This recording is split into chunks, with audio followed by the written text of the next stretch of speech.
بسم اللہ الرحمن الرحیم رب زدنی علما۔ یعنی سلف کے زمانے میں علم زیادہ ہوتا تھا، کلام کم ہوتا تھا، اور اس کے بعد والوں میں کلام زیادہ ہو گیا، علم کم ہو گیا۔ یہ نہ ہو کہ بندے کو ضرب یضرب ضربن یہ نحو صرف کی گردانیں یاد ہیں، لیکن اس سے اگر پوچھا جائے اس حدیث کا مفہوم کیا ہے اس کو نہیں پتا چلتا۔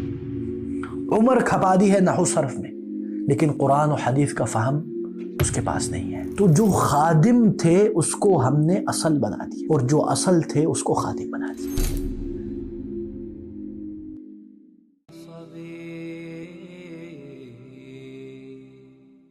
السلام علیکم ورحمۃ اللہ وبرکاتہ۔ الحمد للہ رب العالمین والصلاة والسلام علی النبی الامین، اما بعد۔ اللہم انی اعوذ بک من علم لا ينفع ومن قلب لا يخشع ومن عین لا تدمع ومن نفس لا تشبع۔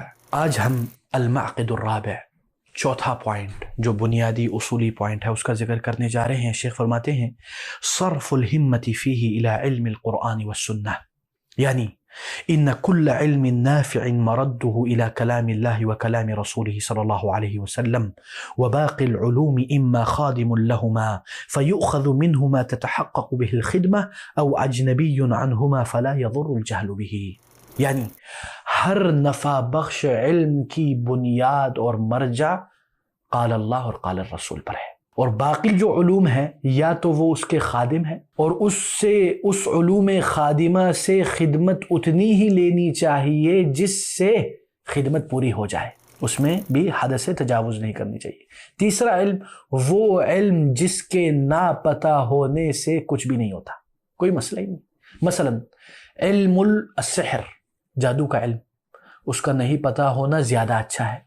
اسی طرح علم الفلسفۃ الاغریقیہ، یونانی فلسفے کا اگر پتہ نہ ہو تو کیا ہوگا، کوئی مسئلہ نہیں۔ تو اسی طرح علم دو قسم کے، یا تو علم نافع یا علم غیر نافع۔ علم نافع میں دو قسم ہیں، ایک ہے علم الکتاب والسنہ اور ایک ہے علم خادم، جو خوادم ہیں، خدمت کے لیے آتے ہیں۔ اسی لیے سلف صالح رحمہم اللہ کے نزدیک علم قال اللہ قال الرسول ہے۔ اسی لیے وَلَقَدْ كَانَ، شیخ فرماتے ہیں هذا هو علم السلف رحمهم الله ثم كثر الكلام فيما بعدهم فيما لا ينفع۔ یعنی سلف کے زمانے میں علم زیادہ ہوتا تھا، کلام کم ہوتا تھا، اور اس کے بعد والوں میں کلام زیادہ ہو گیا، علم کم ہو گیا۔ اللہ اکبر۔ فالعلم في السلف اکثر والکلام في من بعدهم اکثر۔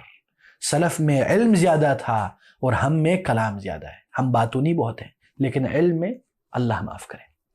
اور اسی طرح قال حماد بن زید لأیوب السختیانی العلم اليوم اکثر او فیما تقدم۔ امام ایوب السختیانی سے پوچھا جاتا ہے، جو کبار محدثین اور میرے خیال میں تابعین یا تبع تابعین میں سے ہیں، ان سے پوچھا گیا کہ کیا آج علم زیادہ ہے یا اس سے پہلے علم زیادہ تھا؟ تو انہوں نے کیا کہا؟ انہوں نے کہا الکلام اليوم اکثر والعلم فیما تقدم اکثر۔ اللہ، یہ اس زمانے میں کہہ رہے ہیں کہ آج کلام زیادہ ہے اور اس سے پہلے علم زیادہ ہوتا تھا۔ جب اس زمانے میں وہ یہ کہہ رہے ہیں تو آج کیا کہیں گے؟ آج تو کہیں گے ادھر ہمارے پاس تو علم ہے ہی نہیں، کلام ہی کلام ہے، بلکہ کلام بھی نہیں ہے، فضولیات ہے۔ تو میرے پیارے بھائیوں، یہ یاد رکھیں کہ آپ نے جب علم کا سفر، علم کی جرنی شروع کی تو اس میں آپ نے سب سے پہلے قرآن اور سنت کی طرف توجہ دینی ہے، اور اس میں آپ نے جانا ہے، اور اس کی جو معاون خادم علوم ہے اس کا حصول کرنا ہے۔ نحو، صرف، بلاغہ، اصول حدیث، اصول فقہ، یہ سارے کیا ہے؟ یہ علوم خادمہ ہیں، لیکن خدمت ان سے اتنی ہی لیں گے جتنی مطلوب ہے، والحاجۃ تقدر بقدرها، اتنی لیں گے جتنے سے کام چل جائے۔ یہ نہ ہو کہ بندے کو ضرب یضرب ضربن یا یہ نحو صرف کی گردانیں یاد ہیں، لیکن اس سے اگر پوچھا جائے اس حدیث کا مفہوم کیا ہے اس کو نہیں پتا چلے۔ عمر کھپا دی ہے نحو صرف میں، لیکن قرآن و حدیث کا فہم اس کے پاس نہیں ہے۔ تو جو خادم تھے اس کو ہم نے اصل بنا دیا، اور جو اصل تھے اس کو خادم بنا دیا۔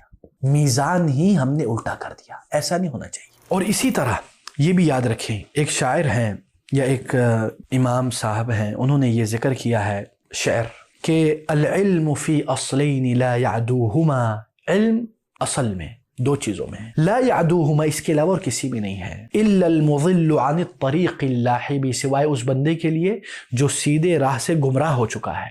وہ دو چیزیں کیا ہے؟ علم الکتاب وعلم الآثار التي قد اسندت عن تابع عن صاحبی، یعنی وہ علم جو علم الکتاب ہے، علم القرآن ہے، کلام اللہ ہے، اور علم الآثار وہ علم آثار جو سند کے ساتھ پیش کیے گئے ہیں تابعی سے، صحابی سے، یعنی احادیث کے متعلق ہے۔ تو یہ العلم قال اللہ وقال الرسول کا نام ہے، اور یہ یاد رکھے اس کے علاوہ سب کے سب بے نفع بخش ہے، بے فائدہ ہے۔